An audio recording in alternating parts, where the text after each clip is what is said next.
ನಾವು ಮಣ್ಣನ್ನ ಮಾರೋದಿಲ್ಲ. ಭೂಮಿಯ ಜೊತೆಗೆ ನಮ್ಮ ಸಂವಾದವನ್ನ ಮಾತನ್ನ ನಿಲ್ಲಿಸೋದಿಲ್ಲ.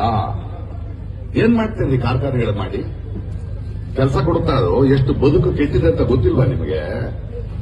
ಇವತ್ತೇ ಮನವಿನಲ್ಲಿ 6,000 ಎಕರೆ ರೀಸೆಟಲ್ಮೆಂಟ್ ಮಾಡಿದ್ವಿ, ರಸ್ತೆಯಲ್ಲಿ ಬಿದ್ದಳಿತಾ ಇದ್ದಾರೆ. ಏನ್ ಮಾಡ್ತೀರಿ ನಮ್ಮ ರೈತರನ್ನ ನೀವು ತಗೊಂಡು ಕಾರ್ಖಾನೆಗಳು ಮಾಡಿ ಅದಕ್ಕೆ ವಾಚ್ಮೆನ್ಗಳು ಮಾಡ್ತೀರಾ? ಕಸ ಮುಸುರೆ ತಿರ್ಗಿಸ್ತೀರಾ? ನಿಮ್ಮಂತ ಅತ್ಯಂತ ಬುದ್ಧಿವಂತರಿಗೆ ಯೋಚನೆ ಮಾಡೋಕೆ ಹೊಟ್ಟೆ ತುಂಬಿಸೋದು ನಾವು.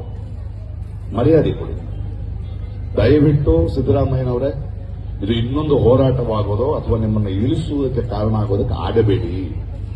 ಮನಸ್ಸಾಕ್ಷಿಯಿಂದ ಜನರ ಆವೇದನ ಅರ್ಥ ಮಾಡ್ಕೊಳ್ಳಿ, ರೈತರನ್ನ ಅರ್ಥ ಮಾಡ್ಕೊಳ್ಳಿ. ನಾವು ಮಾರಲ್ಲ ಅಂದ್ರೆ ಮಾರಲ್ಲ, ನಮ್ಮ ಬದುಕನ್ನು ಬಿಡೋಲ್ಲ. ಹಾಗೇನಾದ್ರೂ ಆದರೆ ಇವ್ರ ಜೊತೆ ನಾನು ಇಲ್ಲೇ ಮಲಗ್ತೀನಿ.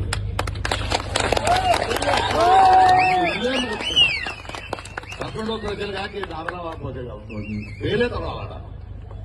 ಇದೇ ಮಾಡ್ತೀವಿ. ಯಾವ ರಾಜಕಾರಣ ನಡೀತಾ ಇದೆ ಅಲ್ಲಿ? ಜನರನ್ನು ನಿಲ್ಲಿಸ್ತೀರಾ? ಪೊಲೀಸರನ್ನು ಉಪಯೋಗಿಸ್ತೀರಾ? ಯಾವ ಸರ್ವಾಧಿಕಾರ ನಡೀತಾ ಇದೆ ಅಲ್ಲಿ? ದಯವಿಟ್ಟು ತುಂಬಾ ಗೌರವ ಇದೆ ಸಿದ್ದರಾಮಯ್ಯನವರೇ ನಿಮ್ಮ ಮೇಲೆ. ನಮ್ಮ ಪ್ರೀತಿಯ ನಾಯಕರು ನೀವು, ಜನರಿಗೆ ಸ್ಪಂದಿಸೋರು ನೀವು.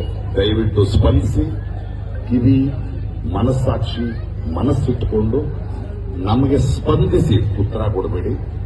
ಇವೆಲ್ಲ ನಮಗೆ ಅರ್ಥ ಆಗತ್ತೆ. ಈ ಒಡೆದಾಡೋದು, 300 ಜನ ಸೆಟಲ್ ಮಾಡೋದು, ಇನ್ನೊಬ್ಬರು ಮಾಡೋದು, ಇದು ಬ್ರಿಟಿಷರ ಕಾಲದಿಂದ ನೋಡ್ಕೊಂಡು ಬಂದಿರೋದೇ ನಾವು.